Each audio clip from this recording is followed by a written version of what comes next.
आप लोग थोड़ा साइड हो जाइएगा। हाँ दे दीजिए दीजिए दीजिए दीजिए यहाँ लाइट के पास लेकर के यहाँ लाइट लाइट लाइट लाइट पहले तो आ रही है सर यहाँ से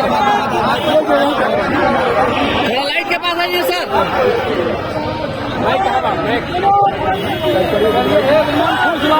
आप यहीं रहिए ना, हो जाएगा हो जाएगा। लेट खींचेगा जाइए तो चलो आइए, आप सभी को मेरे तरफ से बहुत बहुत शुभकामनाएं। आइए एक बार फिर से इस चुनौती के धरती पर, ऐतिहासिक धरती पर आकर के मुझे बड़ा मेरा सौभाग्य है। मैं नम्रता से आप सभी को प्रणाम सलाम, आप सभी को के चरणों को मैं स्पर्श करते हुए आपका भाई आपका बेटा मनोज कुमार, जैसा कि आप सबको मालूम है कि लोकतंत्र का महापर्व चल रहा है और इस महापर्व में मैं गांव-गांव चल रहा हूं, गली-गली चल रहा हूं और सासाराम पार्लियामेंट के जनता का आशीर्वाद प्रेम स्नेह मुझे मिल रहा है। मित्रों, ये जो 2024 का जो चुनाव है, ये चुनाव एक चुनौती है। आप सबको मालूम होगा, चुनौती है बेरोजगारों के लिए। मैं इस बातों को कभी नहीं मानता कि लड़ाई कांग्रेस की बीजेपी से है। लड़ाई बेरोजगारों का आदरणीय माननीय नरेंद्र मोदी जी से है, प्रधानमंत्री जी से है। जो एक बड़ा भाव बेरोजगारों का देश में खड़ा हो गया है। आप सबको मालूम होगा 10 साल पहले ये वादा किया गया था कि हर साल प्रत्येक साल 2 करोड़ नौजवानों को नौकरी दिया जाएगा।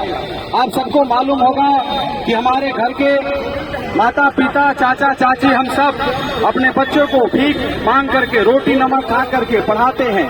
जब हमारे बच्चे बीए पढ़ गए, हमारे बच्चे पीएचडी कर लिए, एमए कर लिए, एमटेक बीटेक कर लिए, उसके बाद जिन्होंने वादा किया था कि 1 साल में 2 करोड़ नौकरी देंगे, लोगों ने गया और लोगों से पूछा, लोगों से कहा कि साहब आप 1 साल में 2 करोड़ नौकरी देने का कहे थे, क्या हुआ?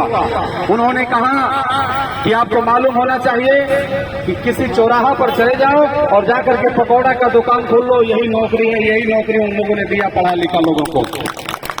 मित्रों, वादा किया था लोगों ने 15 लाख का, वादा किया था काला धन का, छोड़ दीजिए।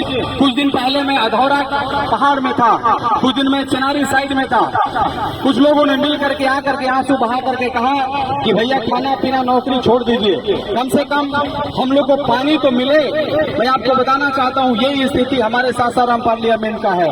मैं आपका भाई आपका बेटा मनोज कुमार, इसे मिट्टी का लाल, इस बार मैं आपसे वादा करके जाना चाहता हूँ कि जो आवाजें केंद्र सरकार के द्वारा 10 साल से अपेक्षित कर दिया गया है सासाराम पार्लियामेंट को, मैं आपसे विनती करता हूं, निवेदन करता हूं, यदि मुझे मौका मिला इस अवसर को मैं बहुमूल्य समझ के आगे बढ़ूंगा और आपका आवाज बनूंगा, चाहे वो बेरोजगारी का हो, चाहे वो शिक्षा बदहाली का हो, स्वास्थ्य बदहाली का हो, या हमारे गरीबों का गरीबी हो या महंगाई हो, इन सारी चीजों को लेकर के मैं आवाज बनूंगा, किसानों का आवाज बनूंगा और आपको न्याय देने का काम करूंगा।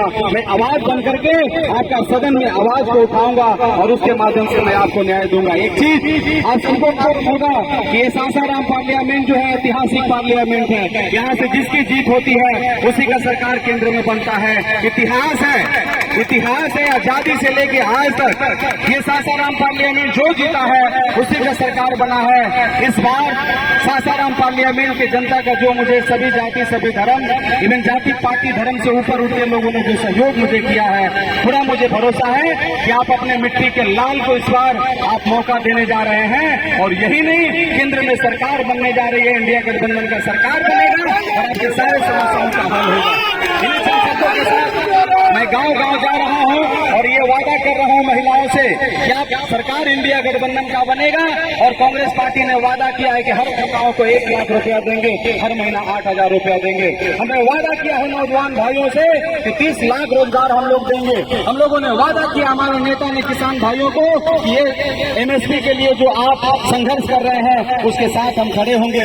हमने वादा किया है जो ग्रीनफील्ड हाईवे बन रहा है बनारस से लेकर के कलकत्ता, हमारे बहुत सारे जमीनदाता बहुत सारे किसान किसान भाई का जमीन जो है वो फर्ज किया जा रहा है, कहा जा रहा है कि नहीं देना ही पड़ेगा। हमारे किसान भाई कह रहे हैं कि जो वाजिब जमीन का दाम है वो मुझे दे दीजिए।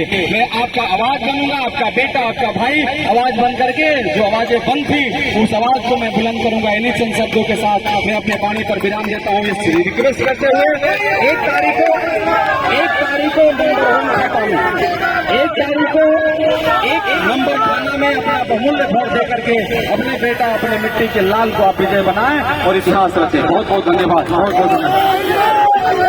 एक बार फिर से बाबूजी के लिए से धरती पर इस अवसर पर आया हूँ, इसलिए आपको भी सबसे नमन करते हुए आपके चरणों को बहुत बहुत धन्यवाद। Thank you.